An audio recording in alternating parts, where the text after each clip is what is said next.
வணக்கம். உள்ளது நற்பது கெல்வெண்பா ரமண பகவானால் ஏனையோர் இவ்வடையும் பொறுத்து உரைக்கப்பட்ட பாடல். இந்த பாடலை விளங்கிக் கொள்வதற்கு சொற்களை பிரித்து பாடலை வாசிக்கின்ற போது அப்படியே புரிந்து கொள்ளும் என்பதை அறிவதற்காக இதிலும் எனக்காக நான் இதை வாசிக்கின்றேன், ஏனையவர்களுக்கும் பயன்படட்டும் என்று. இதுவரையில் என்னுடைய சேனலில் 10 உள்ளது நாற்பது முதல் 10 பாடல்கள், 2 மங்கள பாடல்கள் விளக்கம் தந்திருக்கிறேன். அதற்கு விளக்கம் அவசியமில்லை என்பதை நிரூபிப்பதற்காகவே இப்பொழுது அந்த கெல்வெண்பா பாடல்களை பிரித்து வாசித்து உணர்த்துகின்றேன். அவதானியுங்கள். உள்ளது அல்லது உள்ள உணர்வு உள்ளதோ, உள்ள பொருள் உள்ளல் அற உள்ளத்தே உள்ளதால் உள்ளமெனும் உள்ள பொருள் உள்ளல் எவன். உள்ளத்தே உள்ளபடி உள்ளதே உள்ளல் உணர்வாயே உள்ளே.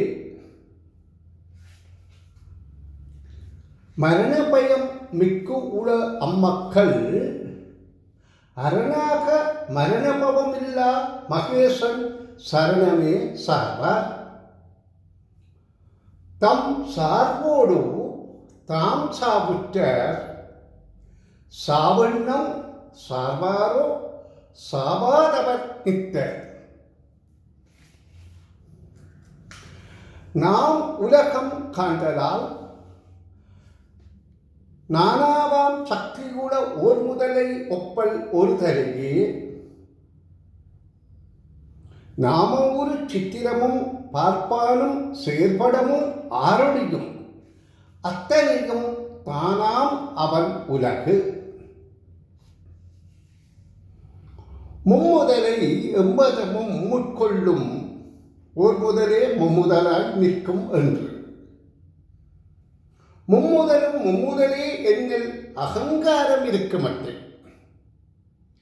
நான் கட்டு தன்னிலையில் நிற்றல் தலையாகும். உலகு மெய் பொய்த்தோற்றம் உலகு அறிவாம் அன்றென்று உலகு சுகம் அன்றென்று உரைத்து ஏன். உலகு விட்டு தன்னையோர்ந்து ஒன்று இரண்டு தானற்ற நானற்ற அந்நிலை எல்லாருக்கும் ஒப்பாமே. உருவந்தான் ஆயின் உலகு பரம் அற்று ஆம். உருவந்தான் அன்றே உவற்றின் உருவத்தை கண்ணுறுதல் யாவன் எவன்.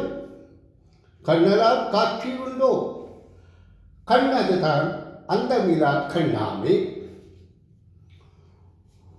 உடல் பஞ்சகோச உரு, அதனால் ஐந்தும் உடல் என்னும் சொல்லில் ஒடுங்கும்.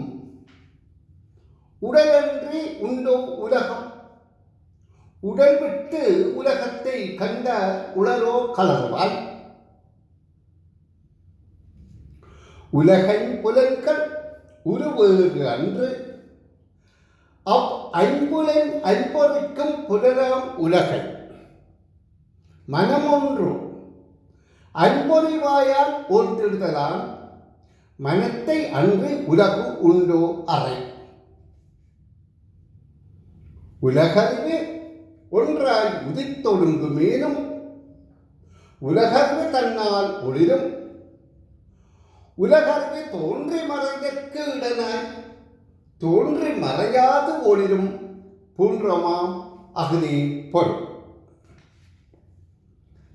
எப்பெயருக்கு எப்பெருவில் ஏற்றினும் ஆர் பேர் உருகில் அப்பொருளை காண்பது அது ஆகினும் அம்மெய்ப்பொருளின் உண்மையில் தன்னுண்மையினை ஒடுங்கி ஒன்றுதலே உண்மையில் காணல் உணர். இரட்டைகள் முப்பொடிகள் என்றும் ஒன்று பற்றி இருப்பவாம். அவ்வொன்று ஏதென்று கருத்தினில் கண்டால் கலரும் அவை கண்டவரே உண்மை கண்ட கலங்காரே காண். அறியாமை விட்டு அறிவு என்றால் அறிவு விட்டு அறியாமை என்றாகும். அந்த அறிவும் அறியாமையும் ஆக்கு என்று அம்முதலாம் தன்னை அறியும் அறிவே அறிவு. நன்று.